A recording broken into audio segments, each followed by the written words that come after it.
Morning, family. This is M.A. Truth.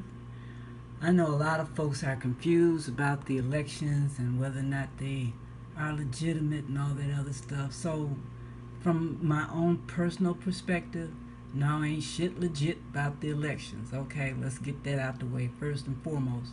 And especially, I say especially, with regards to the federal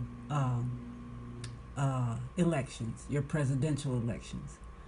I think the only control, if any, that we can possibly have and affect a change in is our local uh, governments, such as they are, our townships, our cities, and municipalities like that. You can affect, I think, a change, um, but you got to have the right people even running for these offices. But with regards to the federal bullshit that's going on, even I, as a history major, and you think I would know, right? Yeah, well, there's a lot of stuff that I don't know, and I'm so grateful to be learning even today. So, with that being said, I wanted to share this with you. Check it out.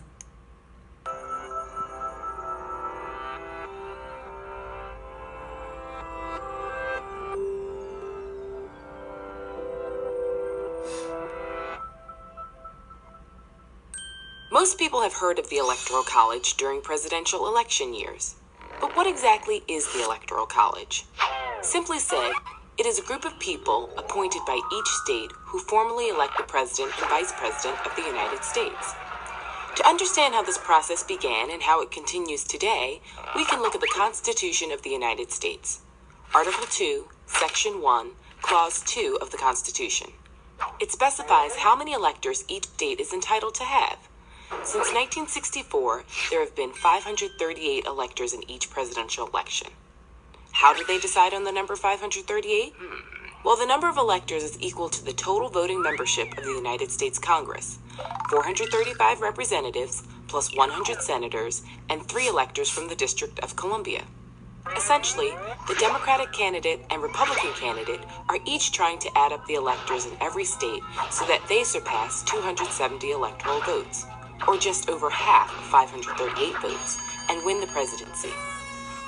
So how do states even get electoral votes? Each state receives a particular number of electors based on population size. The census is conducted every 10 years, so every time the census happens, states might gain or lose a few electoral votes. Let's say you're a voter in California, a state with 55 electoral votes. If your candidate wins in California, they get all 55 of the state's electoral votes. If your candidate loses, they get none. This is why many presidential candidates want to win states like Texas, Florida, and New York. If you currently add up the electoral votes of those 3 states, you would have 96 electoral votes. Even if a candidate won North Dakota, South Dakota, Montana, Wyoming, Vermont, New Hampshire, Connecticut, and West Virginia, they would only gain 31 electoral votes total from those 8 states. Here's where it can get a little tricky. On a rare occasion, like in the year 2000, someone can win the popular vote but fail to gain 270 electoral votes. This means that the winner may have won and collected their electoral votes by small margins, winning just enough states with just enough electoral votes, but the losing candidate may have captured large voter margins in the remaining states. If this is the case, the very large margins secured by the losing candidate in the other states would add up to over 50% of the ballots cast nationally. Therefore, the losing candidate may have gained more than 50% of the ballots cast by voters, but failed to gain 270 of the electoral votes. Some critics of the Electoral College argue the system gives an unfair advantage to states with large numbers of electoral votes. Think of it this way. It is possible for a candidate to not get a single person's vote, not one vote, in 39 states or the District of Columbia, yet be elected president by winning the popular vote in just 11 of these 12 states: California, New York, Texas, Florida, Pennsylvania, Illinois, Ohio, Michigan, New Jersey, North Carolina, Georgia, or Virginia. This is why both parties pay attention to these states. However, others argue that the Electoral College protects small states such as Rhode Island, Vermont, and New Hampshire. and even geographically large states with small populations, like Alaska, Wyoming, and the Dakotas. That's because a candidate can't completely ignore small states, because in a close election, every electoral vote counts. There are certain states that have a long history of voting for a particular party. These are known as safe states. For the past 4 election cycles, in 1996, 2000, 2004, and 2008, Democrats could count on states like Oregon, Maryland, Michigan, and Massachusetts, whereas the Republicans could count on states like Mississippi, Alabama, Kansas, and Idaho. States that are teetering between parties are called swing states.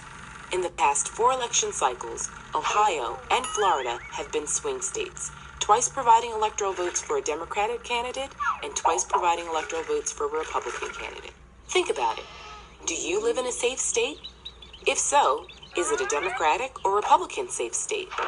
Do you live in a swing state? Are your neighboring states swing or safe?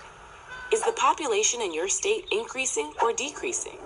And do not forget, when you're watching the electoral returns on election night every 4 years and the big map of the United States is on the screen, know that the magic number is 270 and start adding.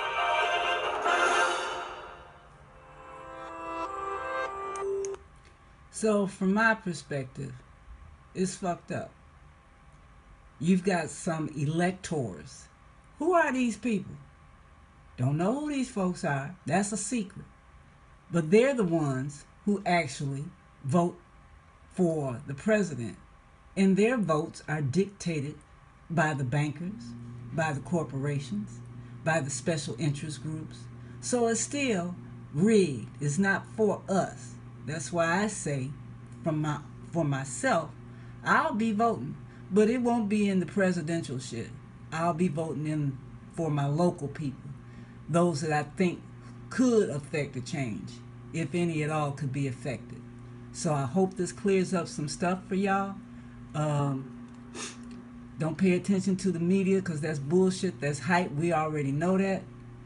So as our friend would say, King Drop, suit up, get ready.